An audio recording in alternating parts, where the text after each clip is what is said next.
Muy a menudo, nuestro espíritu se deja llevar por una multitud de pensamientos encadenados en los que se mezclan las reminiscencias y las proyecciones en el futuro. Estamos distraídos, dispersos y confusos y por consiguiente desconectados de la realidad más inmediata y más próxima a nosotros. Apenas nos damos cuenta de lo que está pasando en ese mismo instante. El mundo que nos rodea, nuestras sensaciones, el modo en el que nuestros pensamientos se encadenan y, sobre todo, la conciencia omnipresente que se ve oscurecida por nuestras cogitaciones. Los automatismos que rigen nuestro pensamiento están en las antípodas de la plena conciencia. Esta conciencia consiste en mantenerse perfectamente despierto en todo momento respecto a todo lo que surge en uno mismo y a nuestro alrededor, y a todo lo que vemos, oímos, sentimos o pensamos. A eso cabe añadir una comprensión de la naturaleza de lo que percibimos, libre de las deformaciones que nos provocan tanto lo que nos atrae como lo que rechazamos. La plena conciencia también posee un componente ético que nos permite discernir si algo es bueno o no, mantener tal o cual estado de espíritu y proseguir con lo que estamos haciendo ahora. El pasado ya no existe, el futuro todavía no ha llegado, y el presente, paradójicamente, es a la vez inasequible, ya que jamás está inmóvil e inmutable. No obstante, cultivar la plena conciencia del momento presente no significa que no se deban tener en cuenta las lecciones del pasado, ni hacer proyectos para el futuro, sino que hay que vivir con lucidez la experiencia presente que los engloba. Meditación. Observemos lo que está presente en nuestra conciencia, sin sobrevalorarlo en absoluto y sin dejarnos atraer o sentirnos repelidos por ello. Contemplemos algo que esté delante de nosotros, por ejemplo, una flor. Escuchemos con atención los ruidos próximos o lejanos. Aspiremos los perfumes y los olores. Sintamos la textura de lo que tocamos y tomemos nota de nuestras diferentes sensaciones cuando percibimos con claridad sus características. Seamos plenamente conscientes de lo que hacemos, tanto si estamos andando, sentados o escribiendo, como fregando los platos o tomando una taza de té. Ya no hay tareas agradables o desagradables, porque la plena conciencia no depende de lo que se hace, sino de la manera como uno lo hace. Es decir, con una presencia de ánimo clara y apacible, atenta y maravillada ante la calidad del momento presente, absteniéndonos de añadir a la realidad nuestras construcciones mentales. Cuando efectuamos esta práctica, dejamos de oscilar sin parar entre la atracción y el rechazo. Simplemente estamos atentos, atentas, lúcidos y conscientes para cada percepción o sensación, y ante cada pensamiento que primero surge y luego desaparece. Sintamos la frescura de este momento presente. ¿Notamos cómo hace que nazca en nosotros una experiencia vasta, luminosa y serena? Cuando oiga un sonido mientras medita, simplemente ponga su atención en la experiencia de oír. Nada más que eso. No se monte películas mentales, ningún concepto, ningún diálogo interior sobre el tema, solo los sonidos. La realidad es elegantemente sencilla y sin florituras. Cuando oiga un sonido, esté atento al proceso de oír. El resto no es más que verborrea añadida. Deje que pase. Meditación segunda. Andar concentrándose en cada paso. Se trata de un método que numerosos meditadores practican a fin de cultivar la plena conciencia. Consiste en andar concentrándose al máximo en cada paso.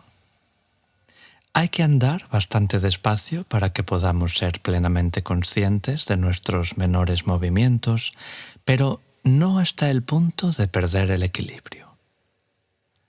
A cada paso, tomemos conciencia de nuestro equilibrio, del modo como ponemos el talón sobre el suelo, y luego, progresivamente, tomemos conciencia del conjunto del pie y de cómo el otro pie se levanta del suelo para ir a posarse un poco más lejos.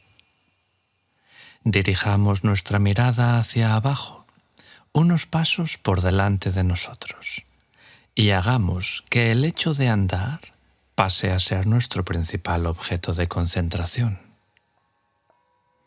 Si no disponemos de mucho tiempo, podemos ir y volver sobre nuestros pasos, pero marcando una pausa de algunos instantes cada vez que demos media vuelta y manteniendo la plena conciencia sobre el hecho de que hemos dejado de movernos. También podemos combinar el andar con concentración con la plena conciencia de todo lo que encontramos, vemos, oímos y sentimos, como se explica a continuación. Andar por el mero placer de andar, libremente y con seguridad en sí mismo, sin apresurarse. Estamos presentes en cada paso que damos. Si deseamos hablar, pararemos de andar y concentraremos toda nuestra atención en la persona que tenemos enfrente, en el hecho de hablar y de escuchar. Parémonos, miremos a nuestro alrededor y fijémonos en lo bella que es la vida, en los árboles, en las nubes blancas y en la infinidad del cielo. Escuche a los pájaros y saboree la levedad de la brisa. Caminemos como seres libres y sintamos como nuestros pasos van siendo más ligeros conforme vamos andando. Apreciemos cada paso que damos. La calma interior.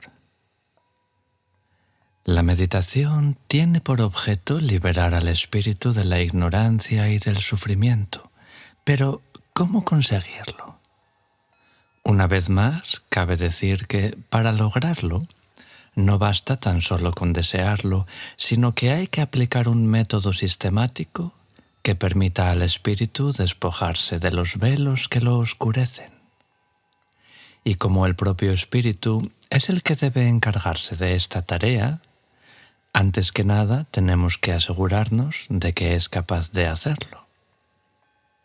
Si no tiene ni un solo instante de sosiego, ¿cómo podrá liberarse de su ignorancia?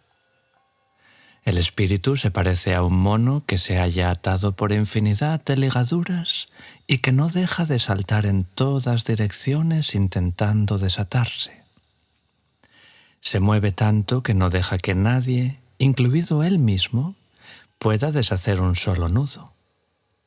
Hay que empezar por apaciguarlo a fin de lograr que recupere la atención, pero calmarlo no significa inmovilizarlo, manteniéndolo encadenado, sino que se trata de aprovechar esos momentos de tregua para ponerlo en libertad.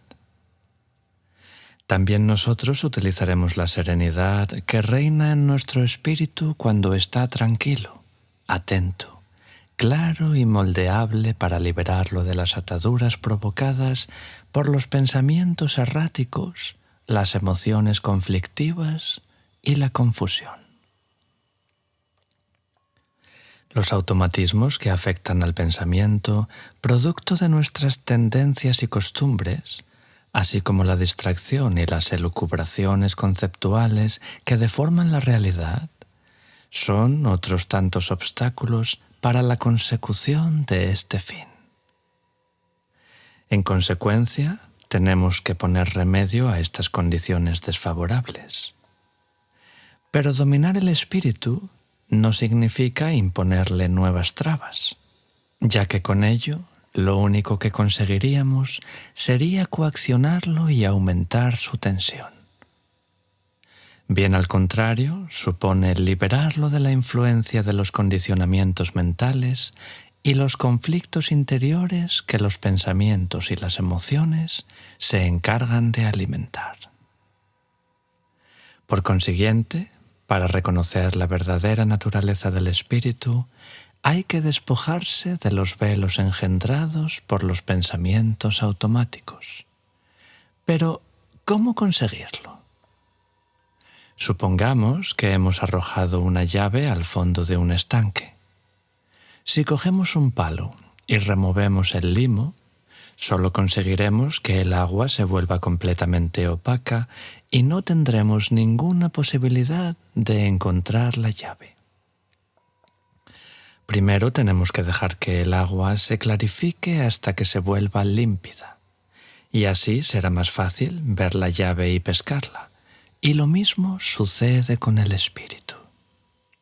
Lo primero que hemos de hacer es conseguir que esté claro, tranquilo y atento, y a continuación utilizar estas nuevas cualidades para cultivar otras, como el amor altruista y la compasión, y para adquirir una visión profunda de la naturaleza del espíritu.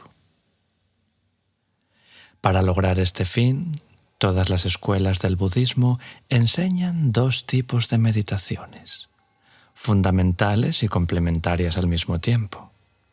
La calma mental, llamada samatha, en sánscrito, y la visión penetrante, en sánscrito vipassana, de la que hablaremos más adelante. Samatha es el estado del espíritu cuando está en paz, en un estado de clarividencia y perfectamente concentrado en su objeto. Vipassana es la visión penetrante de la naturaleza del espíritu y de los fenómenos, a la que se llega analizando con minuciosidad la conciencia después de desarrollar la práctica contemplativa y la experiencia interior. Vipassana permite desenmascarar las ilusiones y, por tanto, dejar de ser víctima de las emociones perturbadoras. En resumen, samatha prepara el terreno convirtiendo al espíritu en un instrumento manejable, eficaz y preciso, mientras que vipassana lo libera del yugo de las aflicciones mentales y de los velos de la ignorancia. La mayor parte de las veces nuestro espíritu es inestable, caprichoso y desordenado, indeciso entre la esperanza y el temor, así como egocéntrico, vacilante, fragmentado, confuso y a veces hasta ausente y debilitado por las contradicciones internas y por el sentimiento de inseguridad. Además, se rebela contra cualquier clase de entrenamiento y está perennemente invadido por su verborrea interior, que mantiene un ruido de fondo del que apenas somos conscientes. Dado que esta disfunción no es más que una producción del propio espíritu, en consecuencia también es lógico que por sí mismo sea capaz de ponerle remedio. Este es el fin de la práctica de samatha y de vipassana. Resumiendo, se trata de pasar gradualmente de un estado de espíritu sometido a las condiciones desfavorables que acabamos de describir a otro en el que prevalezcan la atención estable, la paz mental, la capacidad de gestionar las emociones, la confianza, el coraje, la apertura a los demás, la benevolencia y otras cualidades que caracterizan al espíritu cuando es vasto y está sereno. Así pues, en primer lugar, la práctica de samatha pretende apaciguar el torbellino de nuestros pensamientos.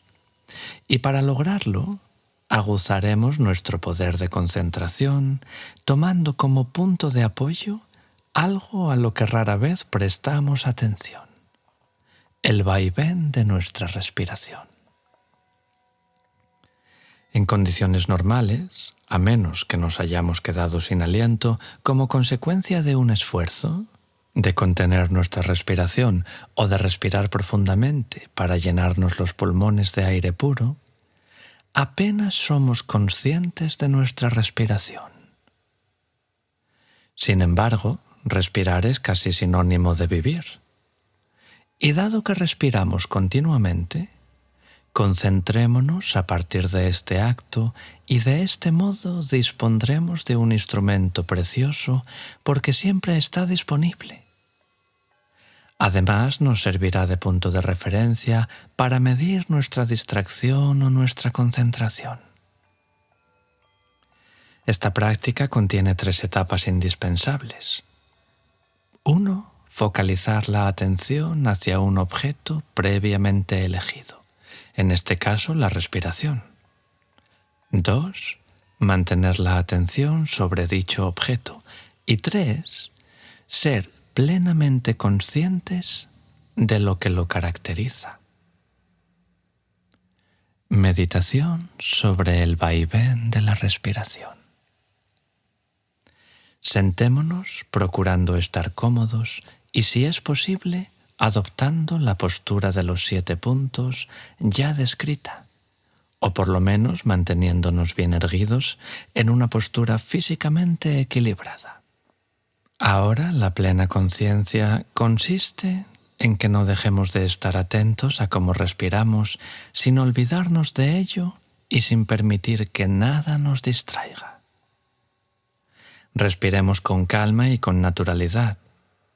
Concentremos toda nuestra atención en el ir y venir de nuestro aliento. Estemos particularmente atentos a la sensación que crea el paso del aire por las fosas nasales, ya que ahí es donde lo percibimos con más intensidad. Según el caso, lo notaremos en la entrada de la nariz, o un poco más adentro, o incluso más arriba en los senos nasales. También deberemos fijarnos en el momento en el que el aliento se queda en suspenso entre la expiración y la inspiración siguiente. Luego, inspirando, concentrémonos de nuevo sobre el punto en el que notamos que pasa el aire. Asimismo, concentrémonos en el momento en el que la respiración se para durante un segundo entre la inspiración y la expiración siguiente.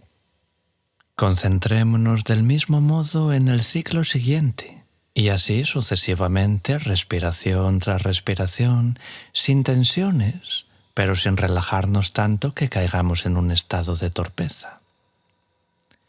La conciencia de nuestro aliento tiene que ser límpida y serena. Buda utilizaba la imagen del aguacero que barre las masas de polvo que levanta el viento a fin de dar paso a un cielo puro y luminoso. El polvo representa la agitación y la confusión mental. El benéfico aguacero, la concentración sobre el aliento, y el aire puro, la calma y la claridad interiores. No modifiquemos de forma intencionada el ritmo de nuestra respiración. Sin duda, nuestro aliento será un poco más lento, pero eso tiene que hacerse de una manera natural. Tanto si nuestra respiración es larga como si es corta, lo único que sencillamente debemos hacer es ser conscientes ante ese hecho. Sin duda, tarde o temprano, o bien cederemos a la distracción, que suele ir acompañada por una proliferación de pensamientos, o bien caeremos en un vago estado de semisomnolencia, o incluso en una combinación de ambas cosas, es decir, en un estado confuso, asaetado por una gran profusión de pensamientos erráticos. En este punto es en el que no deberemos bajar la guardia. Tan pronto como nos demos cuenta de que hemos perdido la concentración, simplemente recuperémosla, pero sin sentirnos agobiados por un sentimiento de pesar o de culpabilidad. Volvamos a estar atentos a nuestro aliento, como la mariposa que vuelve sobre una flor después de haber revoloteado a derecha y a izquierda sin una razón aparente. Y cuando los pensamientos nos asalten, no tratemos de pararlos, lo que por otra parte no es posible puesto que ya se han hecho realidad, sino que limitémonos a no alimentarlos.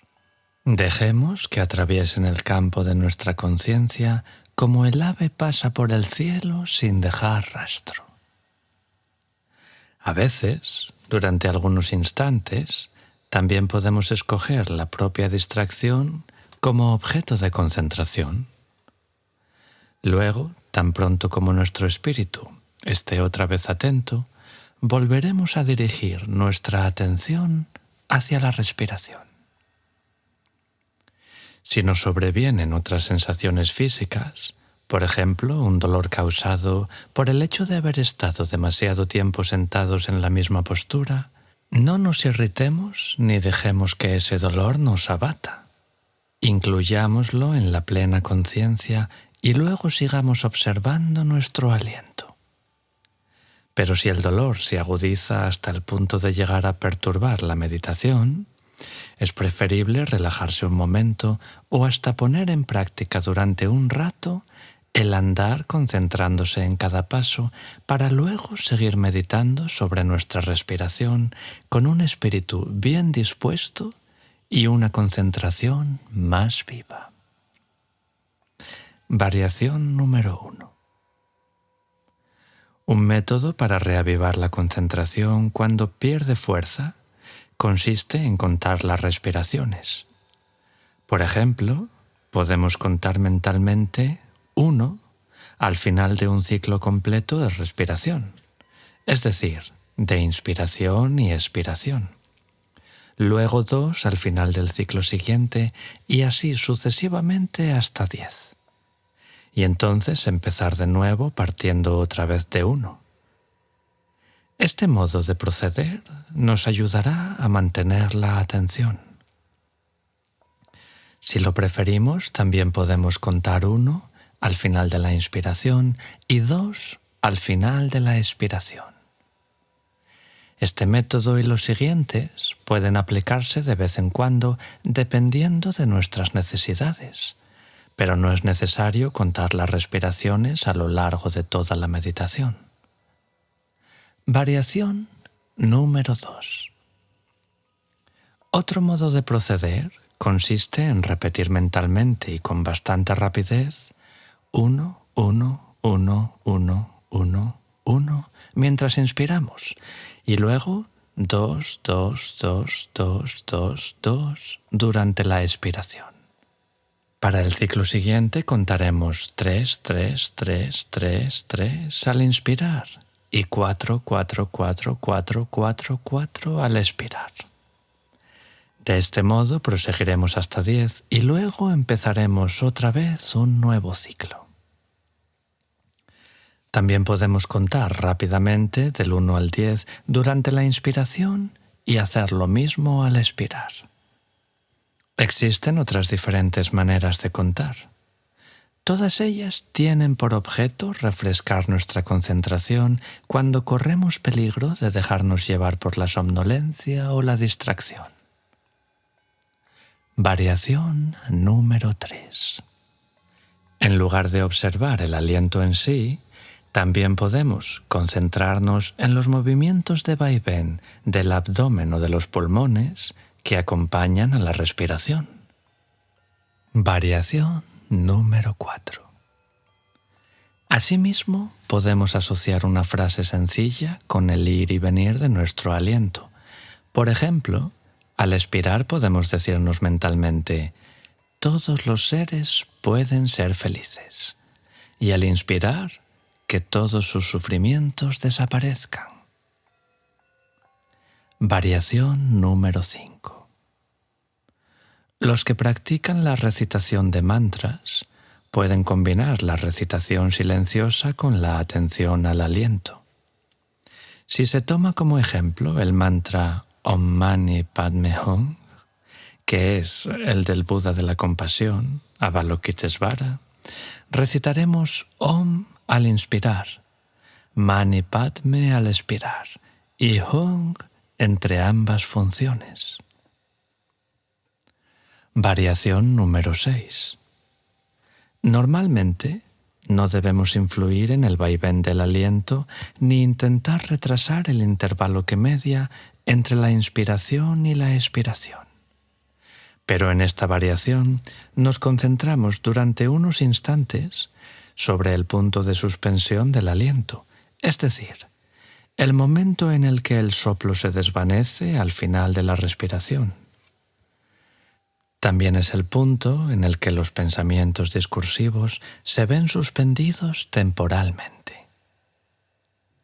Durante ese breve momento, permanezcamos descansados en ese espacio límpido, serenos y libres de construcciones mentales.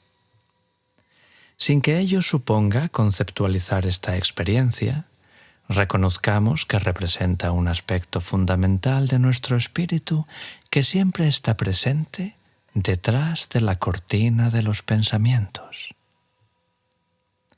Podemos practicar estas variaciones como mejor nos convenga a fin de mejorar nuestra concentración. La concentración en un objeto. Existen muchas otras maneras de cultivar la concentración y la calma mental. Estos métodos son de dos clases según se utilice o no un objeto. Este objeto puede ser el vaivén de la respiración, como acabamos de ver, pero también otras sensaciones físicas, una forma exterior o una imagen que se habrá visualizado.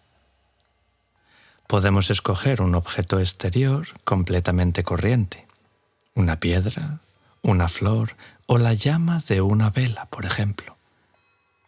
Como en el caso de la respiración, el entrenamiento consiste en dejar que nuestro espíritu repose atentamente en el objeto escogido y en volver a concentrarse en él tan pronto como percibamos que nos hemos distraído. El objeto puede ser asimismo una representación simbólica o figurativa asociada al camino espiritual, por ejemplo, una pintura o una estatua de Buda. Comenzaremos por concentrarnos durante bastante tiempo en esta representación con el fin de tener todos sus detalles presentes en nuestro espíritu. Y luego nos concentraremos en la representación mental de este objeto. He aquí, resumidas, las instrucciones orales que sobre este tema nos ha ofrecido Dilgo Khyentse Rinpoche. Meditación. Siéntese en la postura de los 7 puntos. Deje que su espíritu vaya apaciguándose durante algunos instantes y luego visualice al Buda Sakyamuni en el espacio que hay delante de usted. Está sentado en el disco lunar, el cual está posado sobre un loto y sobre un trono sostenido por 8 leones. Su cuerpo resplandece como una montaña de oro. Con la mano derecha toca el suelo cerca de su rodilla derecha, haciendo el gesto de tomar la tierra por testigo. Su mano izquierda reposa en su regazo en el gesto de la ecuanimidad y tiene un bol de limosnas lleno de néctar. Está vestido con 3 trajes monásticos y de su cuerpo emanan infinitos rayos de luz de sabiduría y compasión que llenan el universo. Dé vida a esta imagen. Piense que el Buda que está visualizando no es algo inerte, como un dibujo o una estatua, pero tampoco es de carne y hueso, sino que su cuerpo es luminoso y transparente como un arco iris e irradia sabiduría y compasión.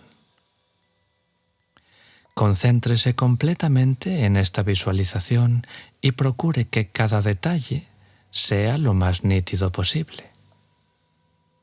Centre su atención en el óvalo perfecto de su cara, en sus ojos impregnados de sabiduría y amor, en su nariz y sus orejas de proporciones armoniosas, en su sonrisa y en los rayos de luz que emanan de su cuerpo. Poco a poco vaya concentrándose también en todos los detalles de la forma del Buda, de arriba a abajo y de abajo a arriba, con la misma minuciosidad que lo haría un pintor. Para consolidar su concentración, neutralice inmediatamente todo lo que pueda perturbar su espíritu. Si éste se agita, si sus pensamientos se desbocan y le impiden obtener una imagen clara, baje un poco la mirada, que normalmente mantiene posada en el espacio, para concentrarse en la parte inferior del Buda, es decir, en las piernas cruzadas, en el trono sostenido por leones o en el asiento de loto. Eso le ayudará a reducir su agitación mental.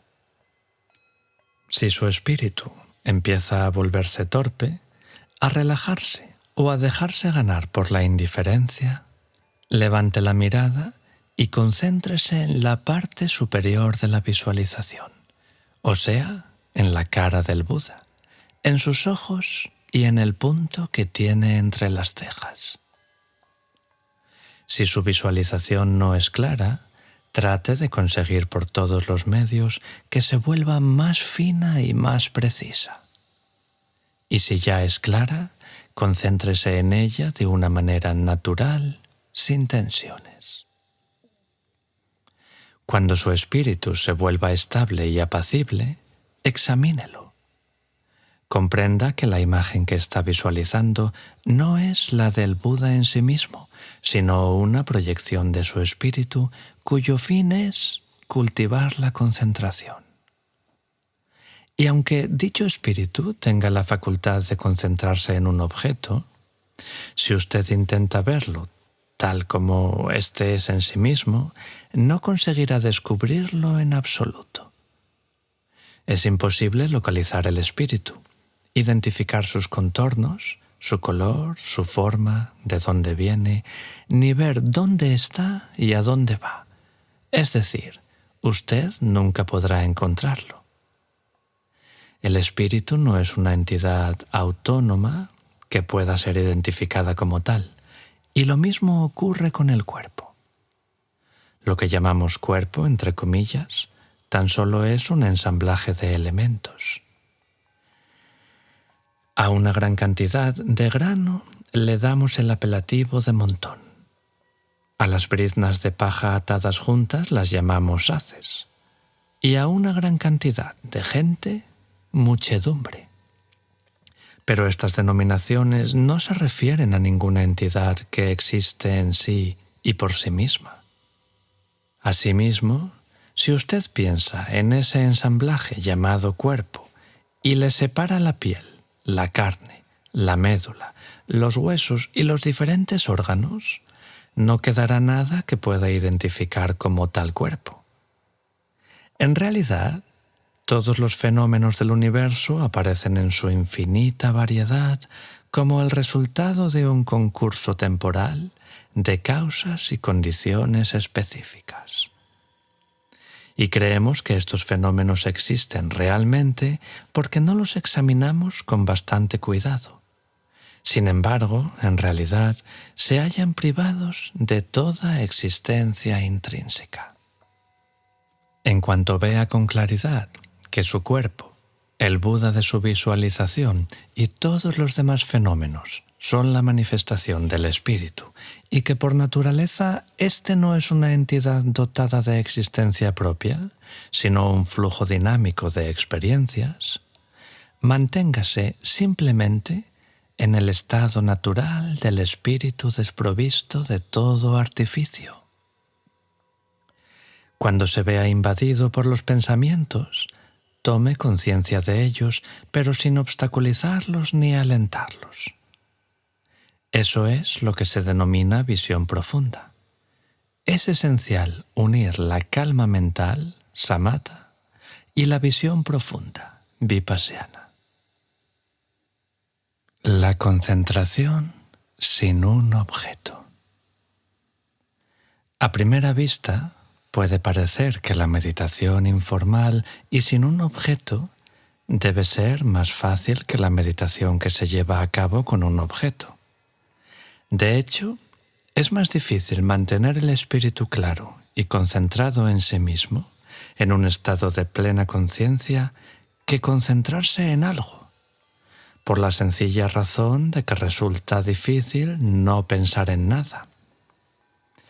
La concentración en un objeto implica una cierta actividad mental vinculada a la atención.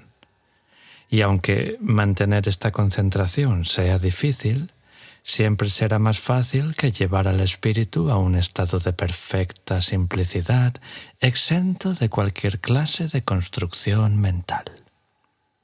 Dicho esto, la concentración sin un objeto es el resultado natural de la concentración en un objeto y representa un paso adelante hacia la comprensión de la naturaleza fundamental del espíritu a través de la experiencia directa.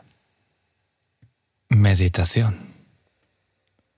Enfoquemos nuestro espíritu hacia el interior de nosotros mismos y dejemos que contemple su cualidad principal, que es, sencillamente, la de conocer. Esta facultad, la plena conciencia en estado puro, ilumina todo pensamiento y toda percepción. Es una cualidad constante y fundamental del flujo de la conciencia. Podemos llevar a cabo esta experiencia hasta en ausencia de pensamientos y de imágenes mentales. Tratemos de identificar este aspecto primordial de toda experiencia y después dejemos que nuestro espíritu repose durante algunos instantes en esta plena conciencia no dual, clara y lúcida, desprovista de conceptos y pensamientos discursivos. Superar los obstáculos. Todo entrenamiento implica esfuerzo. Y naturalmente, cualquier cambio tiene que vencer toda clase de resistencias. En el caso del entrenamiento del espíritu y de la meditación, hay diferentes obstáculos que pueden ralentizar nuestro progreso. Las instrucciones tradicionales sobre meditación califican de obstáculos a la pereza, al torpor mental y su contrario, la agitación distraída, así como la falta de perseverancia y su contrario, el esfuerzo excesivo. La pereza, que roza la indolencia y la falta de motivación, puede adoptar varias formas. La pereza ordinaria es el defecto de los que rechazan cualquier clase de esfuerzo. Su antídoto consiste en recordarse el valor de la existencia humana y de cada instante que pasa, y en contemplar las bondades que produce la transformación interior. Estas reflexiones permiten reavivar la inspiración y el entusiasmo. Otra forma de pereza consiste en pensar: esto no es para mí, está más allá de mis posibilidades. Prefiero no comprometerme. En suma, renunciamos a participar en la carrera antes de haber atravesado la línea de salida. Para contrarrestar este obstáculo, estimemos en su justo valor el potencial de transformación que existe en nosotros y contemplemos el fin de la existencia de un punto de vista más amplio. Hay una tercera forma de pereza, que es la que consiste en no estar dispuesto a dedicarse a lo que uno sabe que es lo más importante, y en vez de ello opta por despilfarrar el tiempo en actividades menores. Para remediarlo, debemos establecer una jerarquía en nuestras preocupaciones y recordar que tenemos el tiempo contado, mientras que las actividades ordinarias no tienen fin, como sucede con las olas del océano. La distracción es el parásito más común de la meditación. ¿Qué practicante no ha caído alguna vez en sus redes? Es muy normal, ya que, como cuando empezamos a meditar nuestro espíritu es indisciplinado y caótico, no es razonable esperar que se calme enseguida sin más. Así pues, no hay ninguna razón para desesperar. El fin de la meditación es, precisamente, lograr que el espíritu se vuelva flexible y manejable, concentrado o relajado a voluntad, y sobre todo, liberarlo de la influencia de las aflicciones mentales y la confusión. Como antídoto para estas últimas, hay que cultivar la vigilancia, por lo que cada vez que uno se da cuenta de que su espíritu se pone a vagabundear, tiene que centrarlo una y otra vez sobre el objeto de la meditación. Cuando nos demos cuenta de que nos hemos distraído, eso querrá decir que la plena conciencia vuelve a hacer acto de presencia. Así pues, en vez de lamentarnos, debemos alegrarnos por ello. Cuanto más conscientes seamos de que nos distraemos, más progresará nuestra meditación. Acordémonos de la razón por la que meditamos. Nuestro fin no es perder el tiempo dejando que nuestros pensamientos vagabundeen, sino utilizar ese tiempo de la mejor manera posible para establecer las condiciones de una verdadera felicidad compartida. Asimismo, el torpor y la agitación son dos obstáculos muy importantes que nos hacen perder el hilo de la meditación. El torpor perjudica la claridad del espíritu y la agitación su estabilidad. El primero puede ir desde una simple pesadez espiritual al sueño, pasando por el letargo, el aburrimiento, el soñar despierto o cualquier otro estado mental vago y nebuloso. Esta falta de claridad constituye un obstáculo aún más importante cuando se desea utilizar la concentración para comprender mejor la naturaleza del espíritu.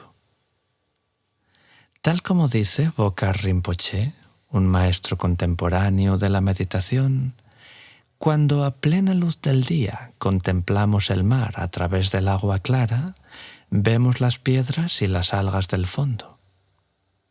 La meditación debe poseer esta misma clara cualidad que nos permite ser plenamente conscientes de la situación de nuestro espíritu. De noche, en cambio, la superficie del agua es una masa sombría y opaca que no deja que la mirada penetre en ella, del mismo modo como el espíritu pesado y ensombrecido, a pesar de su apariencia estable, impide de hecho meditar. Para contrarrestar este estado, es aconsejable adoptar una postura más erguida y tonificante, intentando mirar hacia arriba, al espacio que tenemos enfrente, y llevar poca ropa si uno va demasiado abrigado. También es necesario que reavivemos nuestra atención y pongamos el acento en la plena conciencia del momento presente. La agitación es una forma de distracción hiperactiva en la que el espíritu produce en cadena pensamientos alimentados por los automatismos y la imaginación. Esta agitación febril intenta una y otra vez alejarnos de nuestro objeto de concentración. Estamos tranquilamente sentados, pero nuestro espíritu se va a dar la vuelta al mundo. Cuando suceda eso, relajemos un poco nuestra postura física, bajemos la mirada y volvamos a conectar con nuestros sentidos, recordándonos por qué estamos ahí y qué fin perseguimos con nuestros esfuerzos. Todo entrenamiento requiere esforzarse de manera regular. La falta de perseverancia disminuye considerablemente los efectos de la meditación y, en consecuencia, debilita el poder que tiene para transformarnos.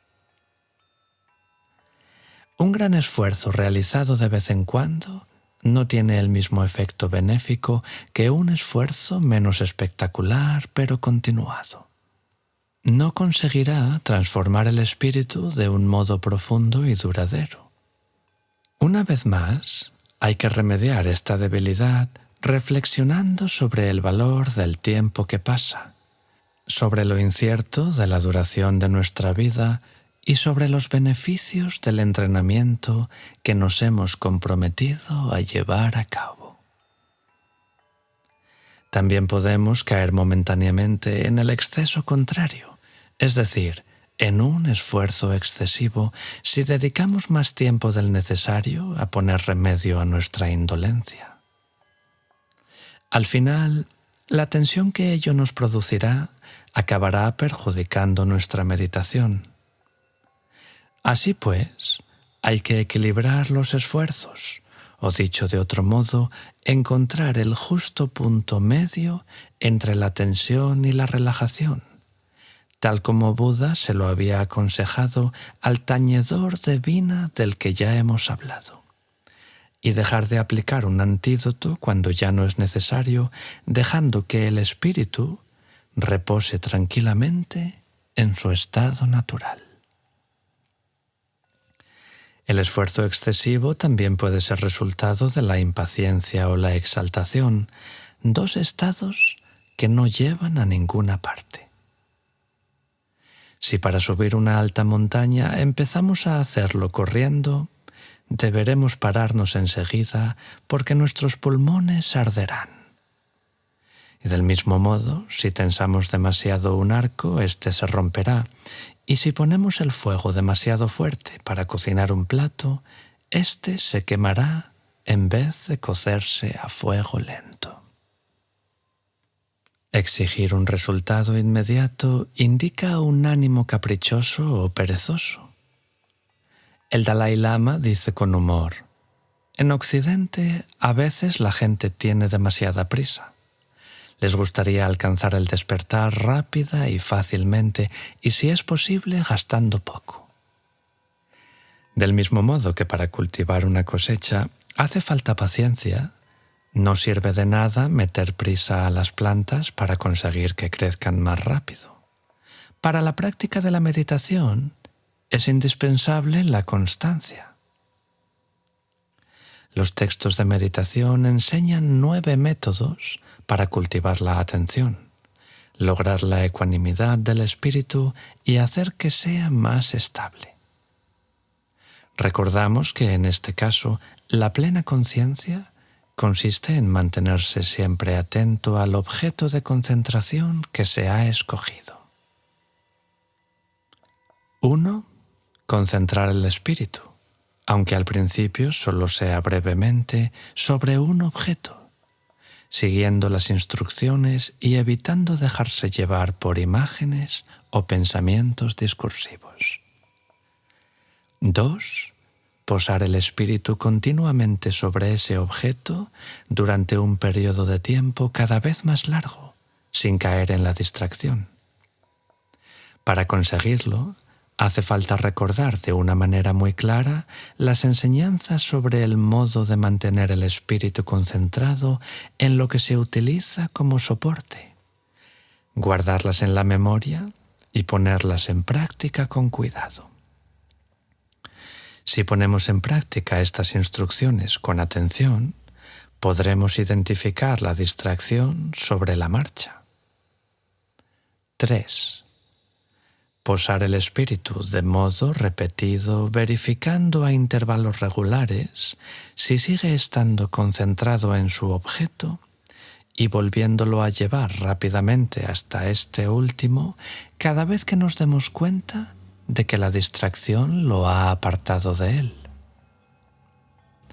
Para ello hay que reconocer que el espíritu ha sido víctima de la distracción, identificar la emoción o el pensamiento que provocó esa distracción y aplicar el antídoto apropiado.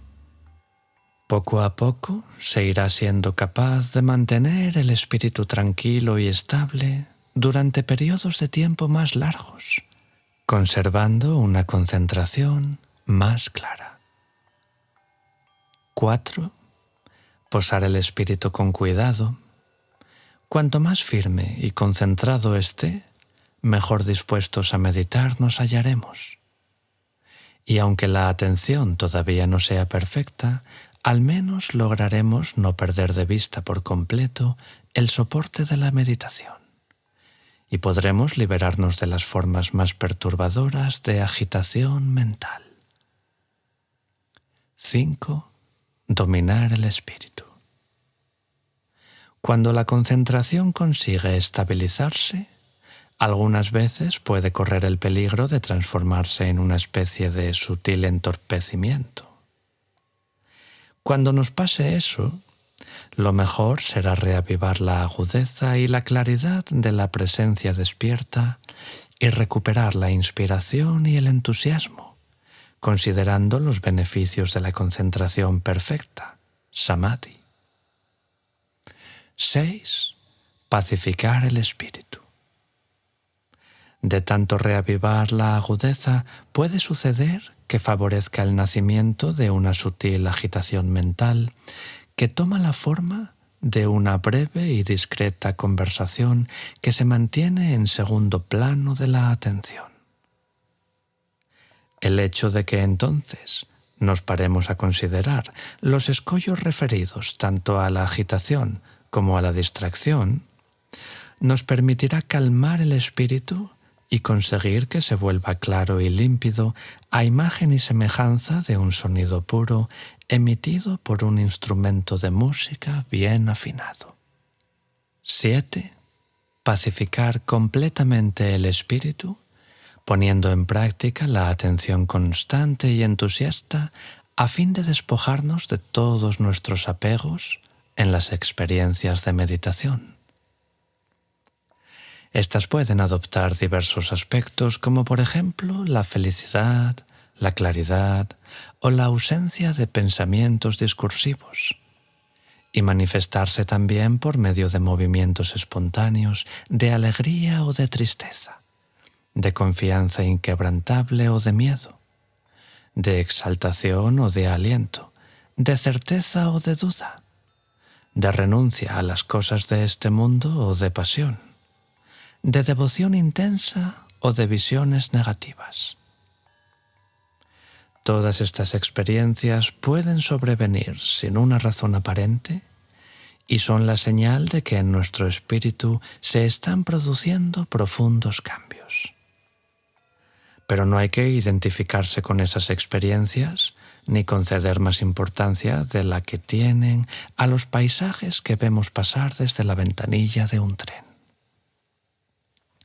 Gracias a la atención perfectamente apaciguada, estas experiencias se desvanecerán por sí solas sin llegar a trastornar nuestro espíritu y entonces éste se verá embargado por una profunda paz mental. 8. Mantener la atención concentrada en un punto. Después de haber eliminado el entorpecimiento y la agitación mental, hay que mantener la atención de una manera estable y clara en un punto durante toda la sesión de meditación. Entonces, el espíritu es como una lámpara que se halla protegida del viento, cuya llama estable y luminosa ilumina al máximo de su capacidad. Basta con un mínimo esfuerzo al inicio de la sesión de meditación para situar al espíritu en el flujo de la concentración. Una vez lo hayamos logrado, se mantendrá ahí por sí solo sin dificultad, permaneciendo en su estado natural, libre de coacciones y perturbaciones. 9. Reposar en un estado de equilibrio perfecto. Cuando el espíritu está plenamente familiarizado con la concentración en un único punto, se mantiene en un estado de ecuanimidad que sobreviene de manera espontánea y que se perpetúa sin esfuerzo. La progresión de la calma interior. Poco a poco, nuestro espíritu se irá apaciguando. Sin embargo, al principio es como si se produjera todo lo contrario. Cuando uno intenta calmarlo, tiene la impresión de que en él hay más pensamientos que antes. Pero en realidad, lo que pasa no es que su número haya aumentado de repente, sino que la persona se da cuenta, de golpe, de lo abundantes que son. Simplemente eso. Ya hemos mencionado que no es posible ni deseable bloquear los pensamientos.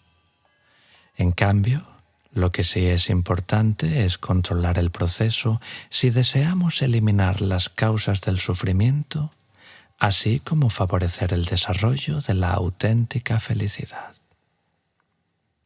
Los hábitos de pensamiento no sirven más que para reforzar nuestra dependencia respecto a las causas del sufrimiento, mientras que la meditación regular, lejos de engendrar una especie de embrutecimiento o de destruir toda espontaneidad, conduce a la libertad que va unida al dominio del espíritu y a la paz mental. Para ilustrar la pacificación del torbellino de los pensamientos, los textos budistas utilizan la metáfora de una cascada que ruge al caer y que poco a poco se va calmando a medida que se va acercando a la llanura para finalmente fundirse con el vasto océano. Esta progresión de la meditación contiene 5 etapas ilustrada por 5 imágenes. La cascada que cae desde un acantilado. Los pensamientos se encadenan sin interrupción. Parecen más numerosos porque el individuo toma conciencia de los movimientos de su espíritu. El torrente que desciende por las gargantas con rapidez.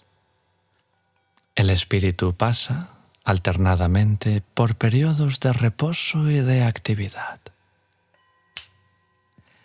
El río ancho que fluye sin obstáculos. El espíritu solo se agita cuando se ve perturbado por algún acontecimiento, si no, permanece tranquilo. El lago surcado por unas cuantas olas. El espíritu parece un poco agitado en la superficie, pero por dentro se mantiene tranquilo y presente. El océano tranquilo.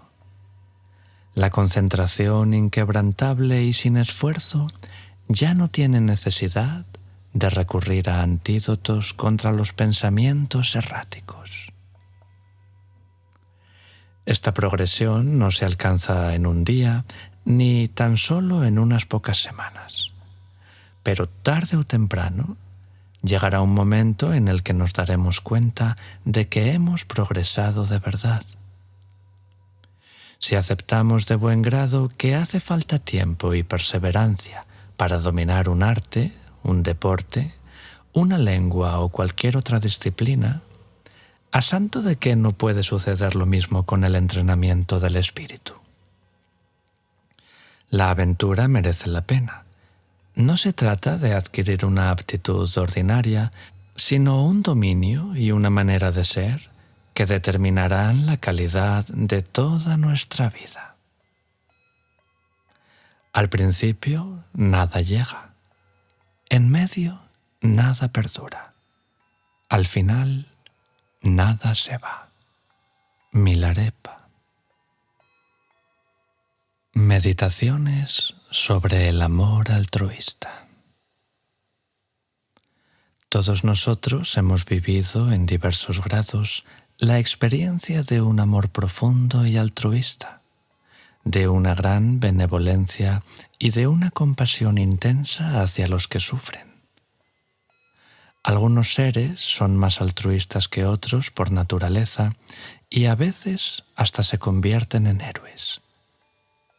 Otros están más encerrados en sí mismos y les cuesta ver que es necesario trabajar por el bien de los demás, por no hablar de anteponerlo a sus intereses personales. Sin embargo, cultivar el altruismo es esencial porque no solo nos permite contribuir al bienestar de los otros, sino porque con ello actuaremos de la manera más satisfactoria posible para nosotros mismos. En realidad, un sentimiento exacerbado de la importancia del yo solo puede ser fuente de tormentos. De manera general, aunque en nuestro espíritu se generen pensamientos altruistas, estos se ven rápidamente reemplazados por otros menos nobles, como la cólera o los celos. Por este motivo, si deseamos que en nosotros predomine el sentimiento altruista, es importante que dediquemos tiempo a cultivarlo, porque, como tantas otras veces, solo con desearlo no es suficiente. Como hemos visto anteriormente, meditar es familiarizarse con una nueva manera de ser. Así pues, ¿qué tenemos que hacer para meditar sobre el altruismo? Bueno, pues en primer lugar debemos darnos cuenta de que en lo más profundo de nosotros mismos nos da miedo el sufrimiento y aspiramos a la felicidad. Una vez hayamos reconocido esta aspiración, tendremos que tomar conciencia del hecho de que todos los seres la comparten y que el derecho a no sufrir, que con tanta frecuencia se ve escarnecido, es sin duda el derecho más fundamental de todos los seres vivos.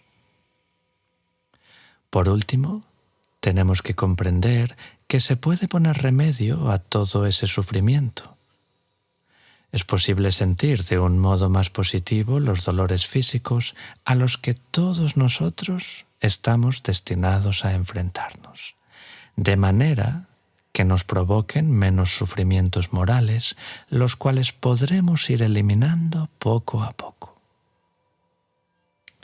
Desgraciadamente, cuando se trata de escoger los medios para que reine la felicidad y de prevenir el sufrimiento, con frecuencia somos muy torpes, por no decir que algunas veces hasta nos equivocamos por completo. Algunos caen en las aberraciones más profundas y buscan a ciegas la felicidad sin que les importe el sufrimiento de los demás. Sería absurdo desear que en nombre de un altruismo mal entendido, los funestos negocios de un dictador sanguinario tuvieran éxito. En cambio, con toda honestidad, podemos aspirar a que se libere del odio que lo incita a perjudicar a los otros y, de paso, a que sea el artífice de su propia desgracia. En esta ocasión se trata de un altruismo bien entendido porque esta última aspiración en realidad afecta al bienestar de todos los seres. De modo general, deseamos, sin ninguna clase de reservas, que cada uno de los seres sensibles se vean libres de cualquier clase de sufrimientos. Para ello, los textos budistas aconsejan cultivar 4 pensamientos o actitudes particulares y hacerlo de manera ilimitada. Estos pensamientos son el amor altruista, la compasión, el regocijo ante la felicidad del prójimo y la imparcialidad. Meditación sobre el amor altruista. Imaginemos que un niño pequeño se acerca a nosotros y nos mira alegre, confiado y lleno de inocencia. Le acariciamos la cabeza, contemplándolo con ternura, y lo abrazamos mientras sentimos un amor y una benevolencia incondicionales. Dejemos que este amor, que lo único que quiere es el bien de este niño, nos impregne por completo.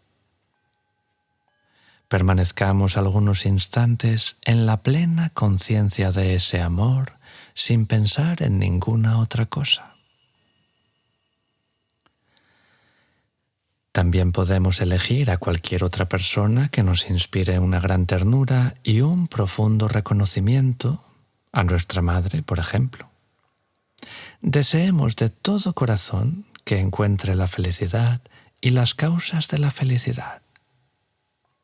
Después, extendamos este pensamiento a todos los que se hallen cerca de nosotros. Luego, a aquellos a los que conocemos menos y después, progresivamente, a todos los seres. Por último, deseémosles lo mismo a nuestros enemigos personales y a los enemigos de toda la humanidad. Desde luego, en este último caso, eso no significa que les deseamos éxito en sus funestos proyectos, sino deseamos ardientemente, de verdad, que abandonen su odio, su avidez, su crueldad o su indiferencia, y que la benevolencia y la preocupación por la felicidad del otro vean la luz en su espíritu. Cuanto más grave es la enfermedad, más cuidados, atención y benevolencia necesita el enfermo. Así pues, abracemos a todos los seres en un sentimiento de amor ilimitado. La compasión. Imaginemos ahora que una persona a la que queremos mucho es víctima de un terrible accidente de noche y en una carretera cualquiera. Yace ensangrentada sobre el arcén, presa de dolores atroces. Los servicios de urgencias tardan en llegar y no sabemos qué hacer. Sentimos intensamente el sufrimiento de esa persona tan querida como si fuera nuestro, mezclado con un creciente sentimiento de angustia e impotencia. Este dolor nos hiere en lo más profundo de nosotros mismos, hasta el punto de que casi llega a ser insoportable. ¿Qué hacer? En momentos como este, abandonémonos a un inmenso sentimiento de amor hacia esa persona. Tomémosla con cuidado entre nuestros brazos. Imaginemos que de nosotros emanan oleadas de amor que se vierten sobre ella. Imaginemos que ahora cada átomo de sufrimiento se ve reemplazado por un átomo de amor. Desde lo más profundo de nuestro corazón, deseemos que sobreviva, que se cure y que deje de sufrir. Este sentimiento de compasión proviene de la misma fuente que el amor altruista y no es nada más que el amor aplicado al sufrimiento. Luego, extendamos esa misma compasión a otras personas a las que también queremos y después poco a poco al conjunto de los seres, formulando desde lo más hondo de nuestro corazón este deseo: que todos los seres puedan verse libres del sufrimiento y de las causas de sus sufrimientos. El regocijo. Asimismo, en este mundo hay personas que poseen inmensas cualidades y otras que colman de favores a la humanidad y cuyos proyectos benéficos se han visto coronados por el éxito. También están los que, después de esforzarse mucho y de perseverar con tenacidad, han visto realizadas sus aspiraciones, por no hablar de aquellos que poseen mucho talento. Regocijémonos de todo corazón ante sus logros. Deseemos que sus cualidades no decaigan, sino que, bien al contrario, permanezcan y crezcan. Esta facultad para alegrarse ante los aspectos más positivos de los otros es el mejor de los antídotos contra el desaliento y la visión sombría y desesperada del mundo y los seres. y también es el remedio para la envidia y los celos, los cuales reflejan precisamente una incapacidad para regocijarse con la felicidad del prójimo. La imparcialidad. La imparcialidad es un componente esencial de las 3 meditaciones precedentes porque el deseo de que todos los seres se vean libres del sufrimiento y de sus causas debe ser universal y no depender de nuestros afectos personales ni del modo en el que otros nos tratan. Adoptemos la mirada del médico que se regocija cuando los demás están bien de salud y que se preocupa por la curación de los enfermos, cualesquiera que sean. Démonos cuenta del hecho de que todos los seres, sin excepción, tanto cercanos, extranjeros o enemigos, desean evitar el sufrimiento. También pensemos en la interdependencia fundamental de todos los fenómenos del universo y de todos los seres que lo pueblan. Precisamente la interdependencia es el fundamento del altruismo.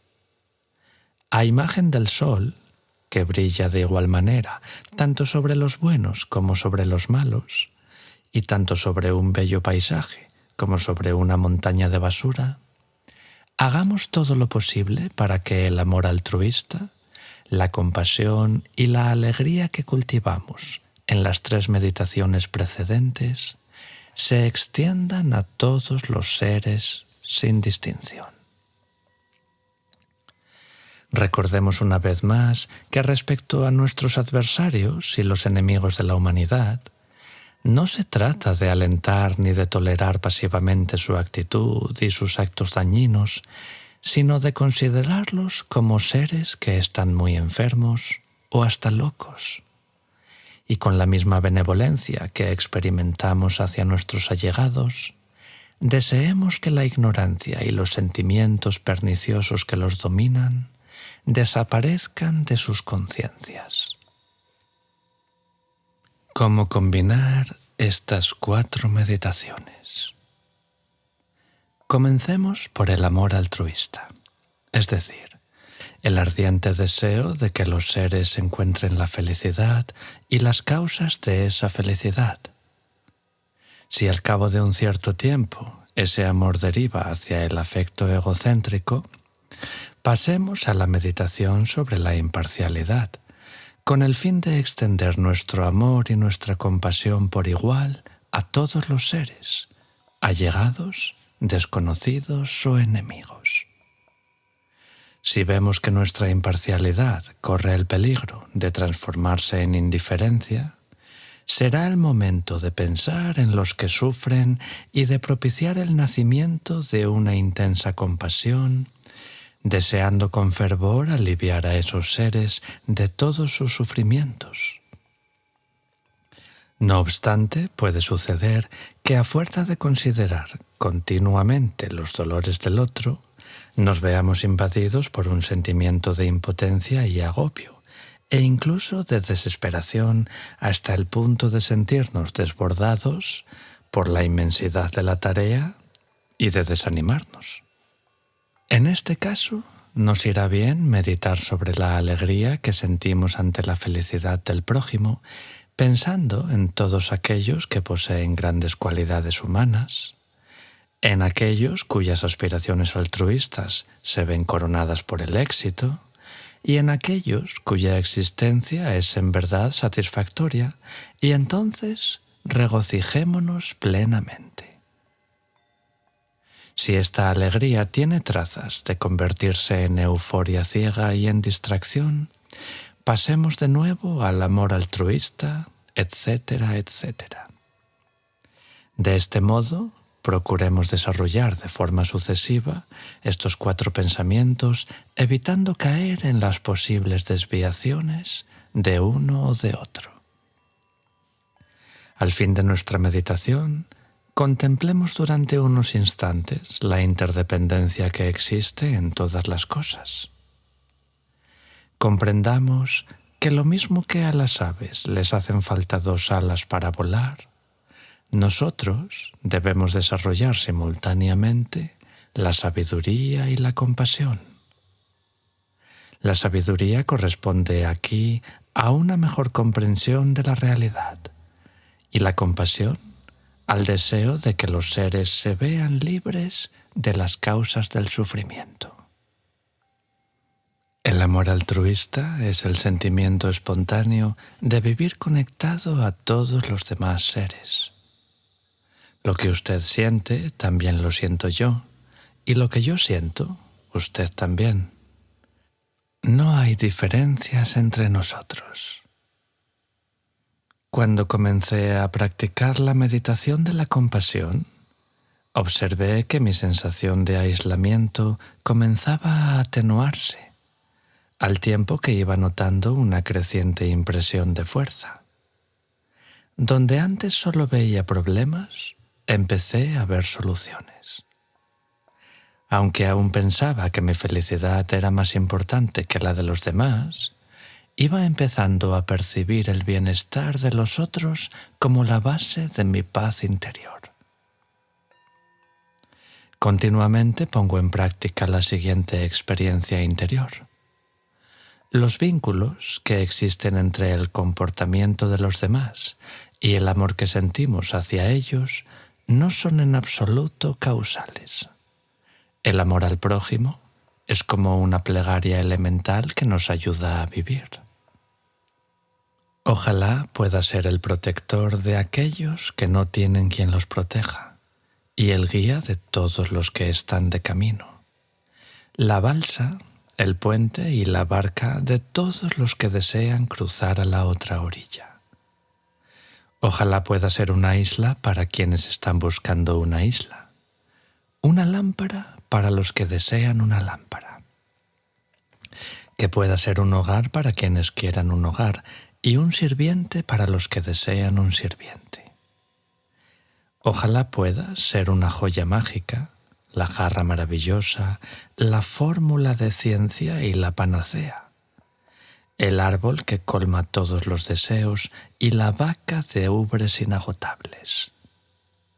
Como la tierra y otros elementos, ojalá pueda siempre, a escala del espacio, ser la fuente que provee las múltiples necesidades de la insondable multitud de los seres. Ojalá pueda así proveer las necesidades de los seres hasta el fin del espacio, en todo lugar y en todo tiempo, hasta que todos alcancen el nirvana. Shantideva.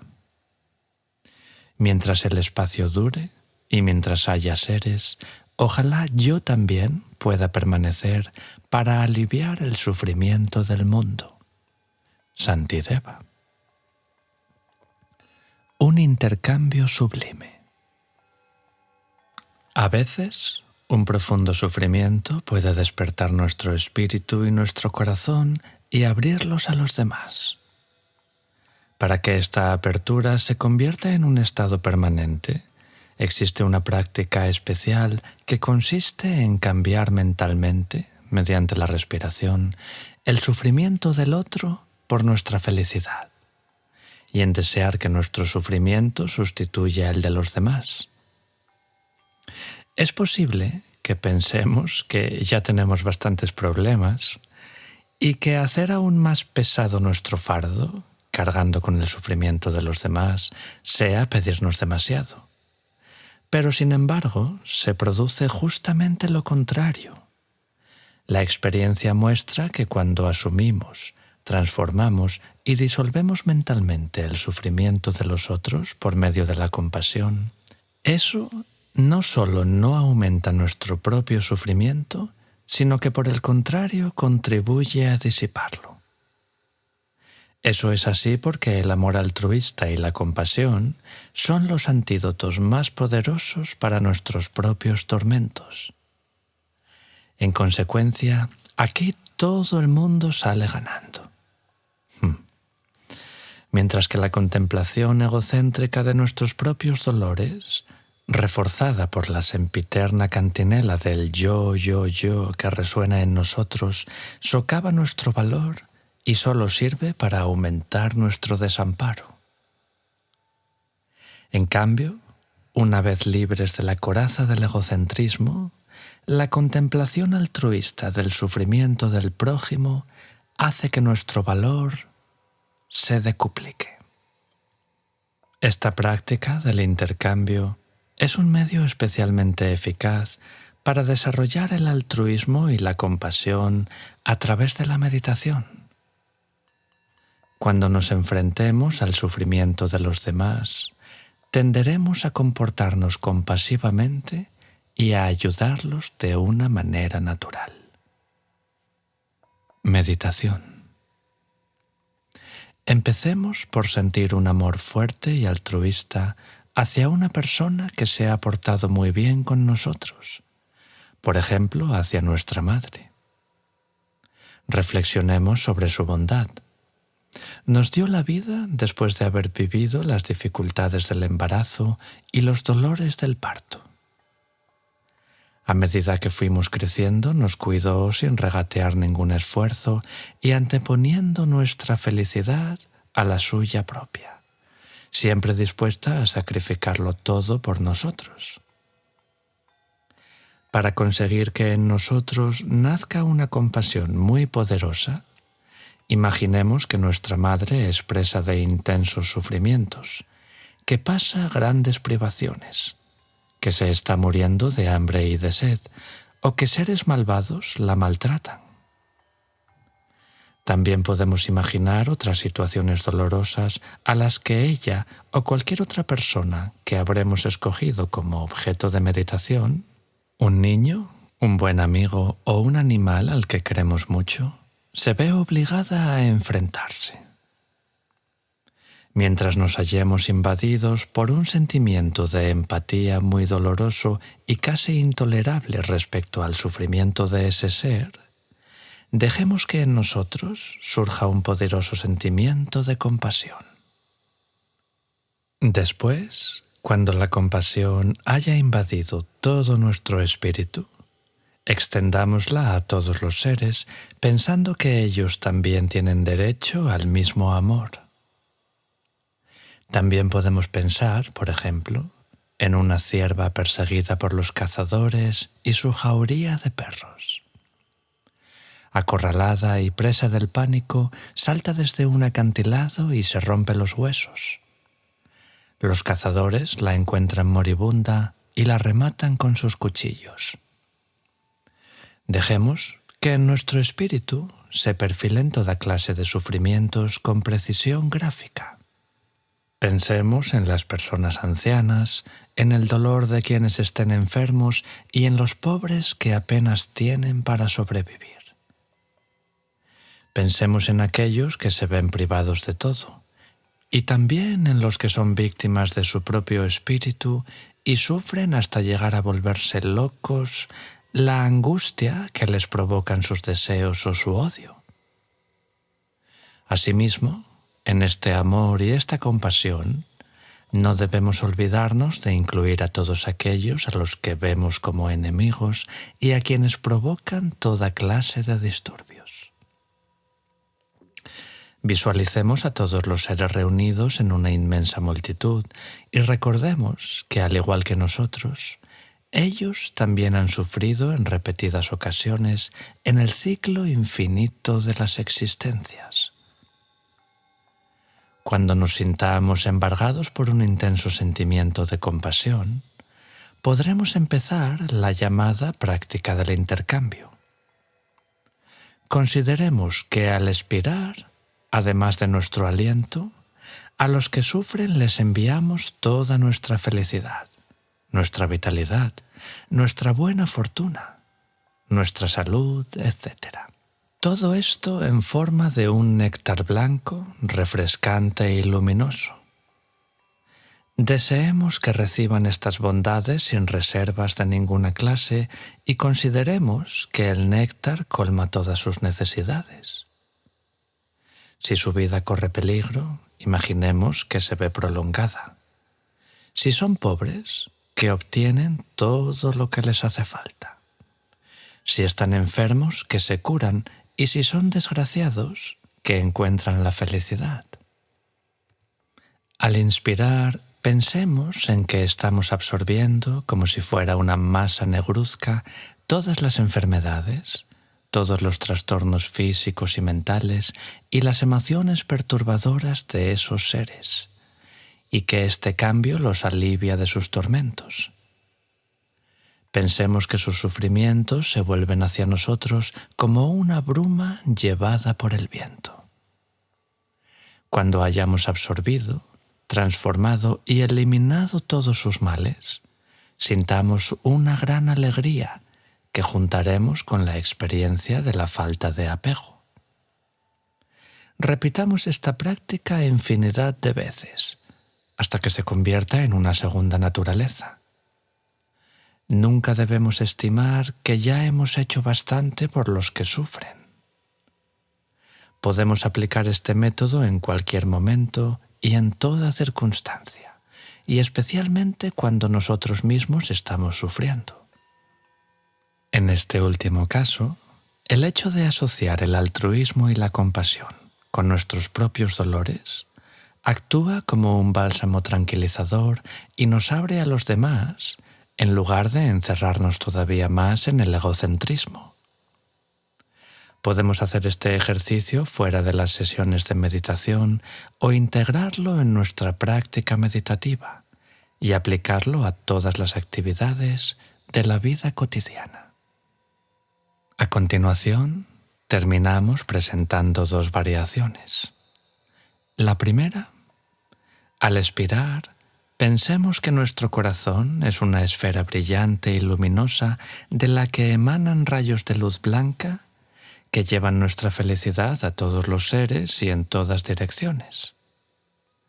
Al inspirar, carguemos con el peso de sus tormentos bajo la forma de un nubarrón denso y sombrío que penetra en nuestro corazón y se disuelve en la luz blanca sin dejar rastro. Segunda variación. Imaginemos que nuestro cuerpo se desmultiplica en una infinidad de formas que van hasta los confines del universo y que cargan con los sufrimientos de todos los seres que ahí encuentran y les ofrecen nuestra felicidad. Que nuestro cuerpo se transforme en ropa para los que tienen frío, en alimento para los hambrientos o en refugio para los sin techo. Que nos convirtamos en la gema que concede todos los deseos un poco más grande que nuestro cuerpo y de un magnífico y centelleante color azul zafiro.